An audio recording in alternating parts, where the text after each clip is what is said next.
আমরা এতক্ষণ শুদ্ধ দ্বিঘাতকরণী ও মিশ্র দ্বিঘাতকরণী বলতে কী বুঝি সেটা আমরা দেখলাম। এবার আমরা এর দু একটা করে উদাহরণ আমরা নিয়ে দেখি। শুদ্ধ দ্বিঘাতকরণী যেমন √3 একটা শুদ্ধ দ্বিঘাতকরণী, সেরকম যদি বলি -√7 এটাও একটা শুদ্ধ দ্বিঘাতকরণী। সেরকম যদি বলি 2/3 তার বর্গমূল, সেটাও একটা দ্বিঘাতকরণী। এগুলো সবই এক একটা শুদ্ধ দ্বিঘাতকরণী।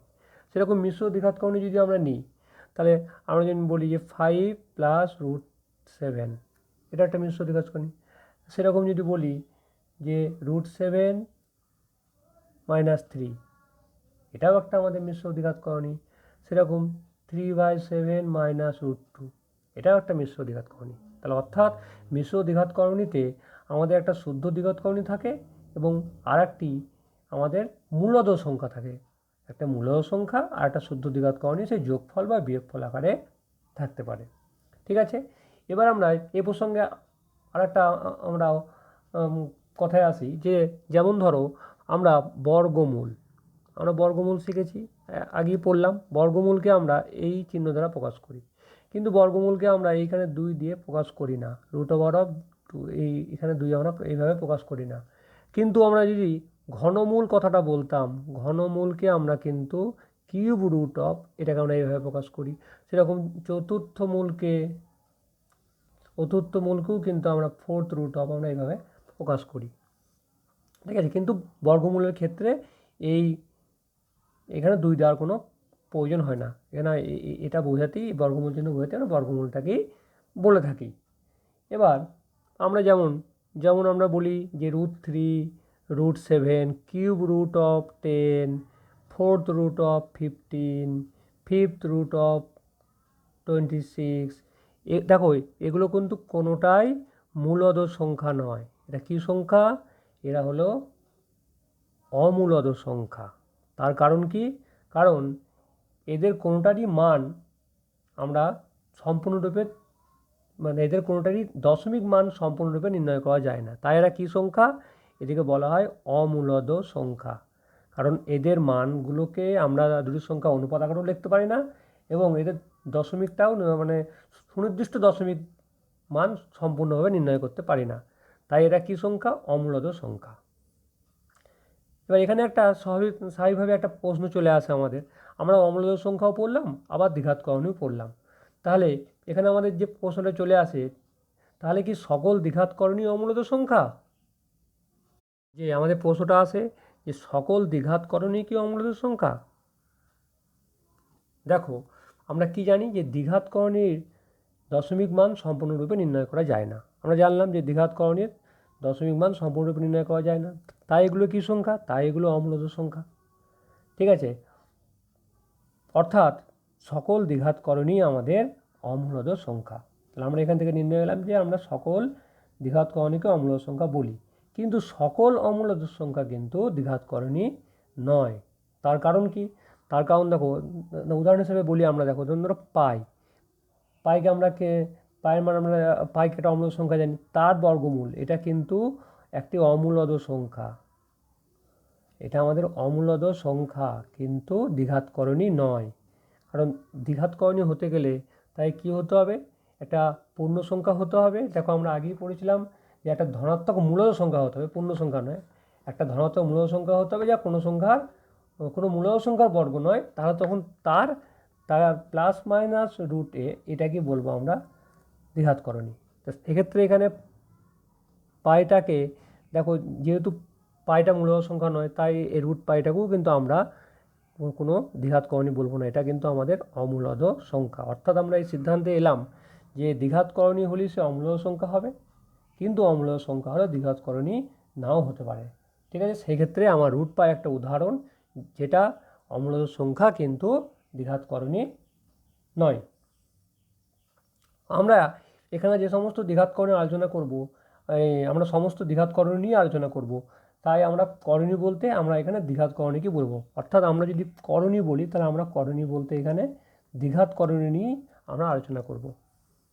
ঠিক আছে, তাহলে দ্বিঘাতকরণী নিয়ে এবার আমরা যোগফল, বিয়োগফল, গুণফল, ভাগফল এগুলো নিয়ে একটু আলোচনা করব। তার আগে আমরা সূচকের দু একটা নিয়ম আমরা জেনে নিই।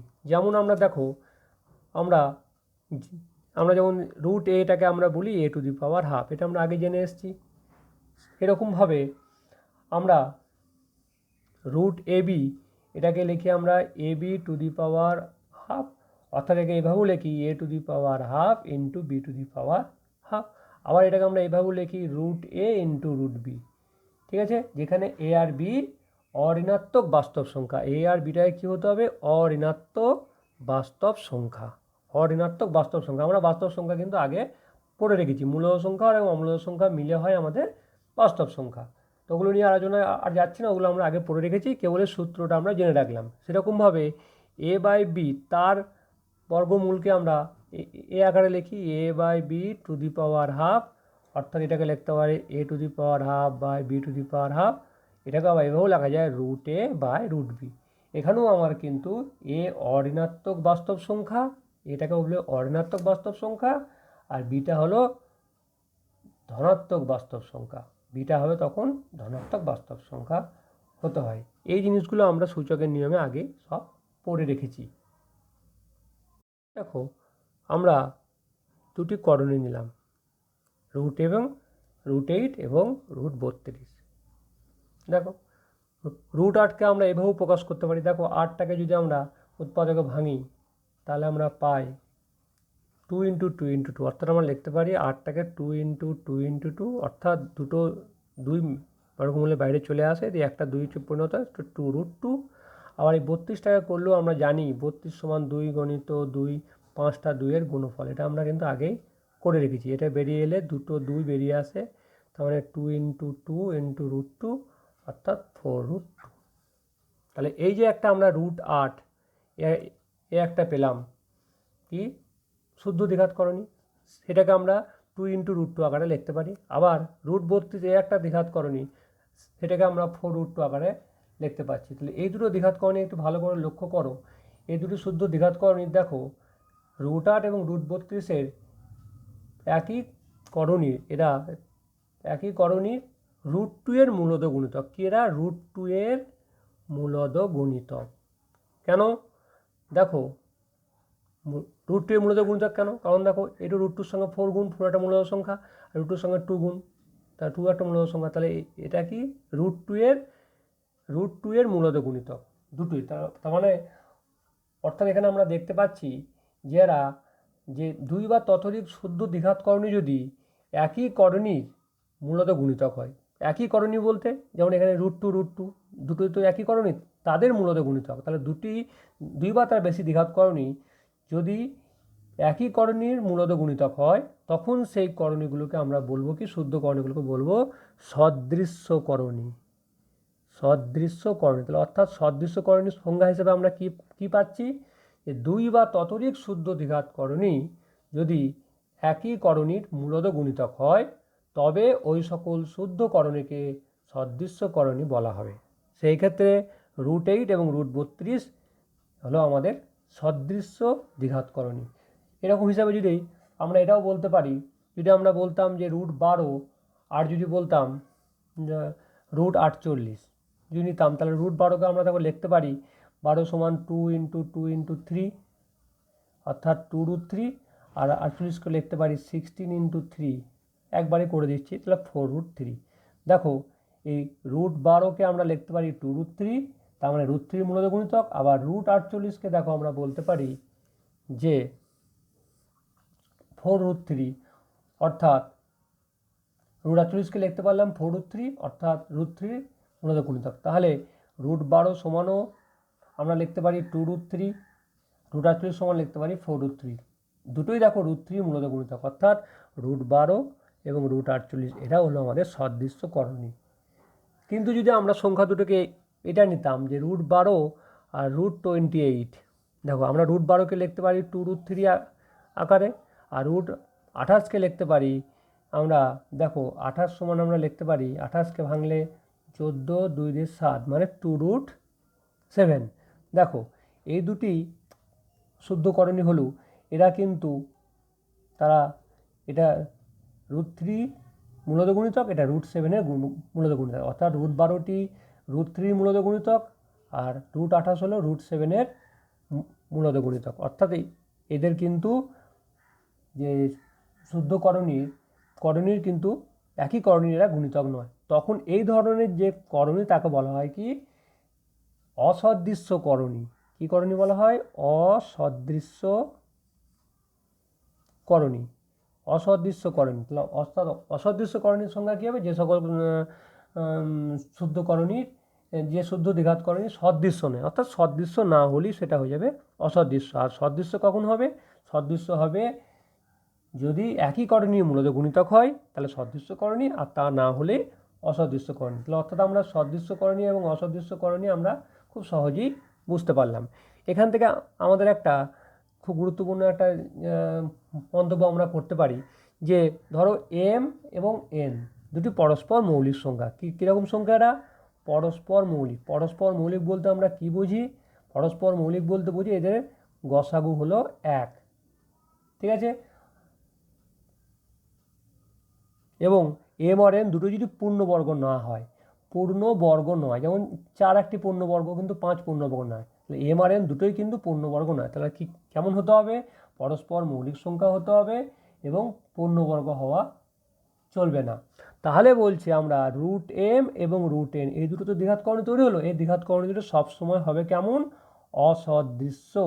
তাহলে আমরা অসদৃশ্য করণীর একটা অসদৃশ্য করণী হবে। অসদৃশ্য করণী আমরা একটা নিয়ম পেলাম যে কীরকম তৈরি করতে পারবো, যে দুটো সংখ্যা নেবো, তারা পরস্পর মৌলিক হবে এবং তারা পূর্ণবর্গ হবে না। যেমন যদি 5 আর 7 যদি নিই আমরা, 5 আর 7 আমরা নিলাম, তাহলে এরা দেখো পরস্পর মৌলিক সংখ্যা এবং এরা পূর্ণবর্গ নয়, তাহলে আমরা √5 এবং √7কে আমরা বলবো এরা কি?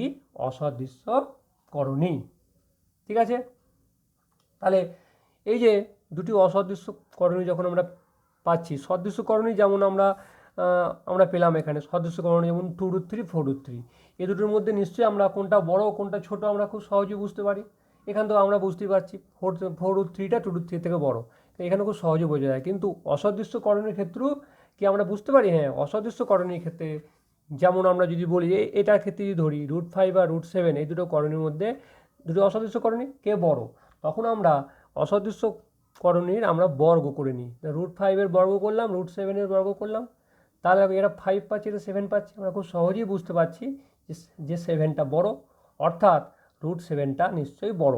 অর্থাৎ আমরা এইভাবে আমরা দুটি অসদৃশ্য করণীর মধ্যে কে বড় খুব সহজেই নির্ণয় করতে পারি।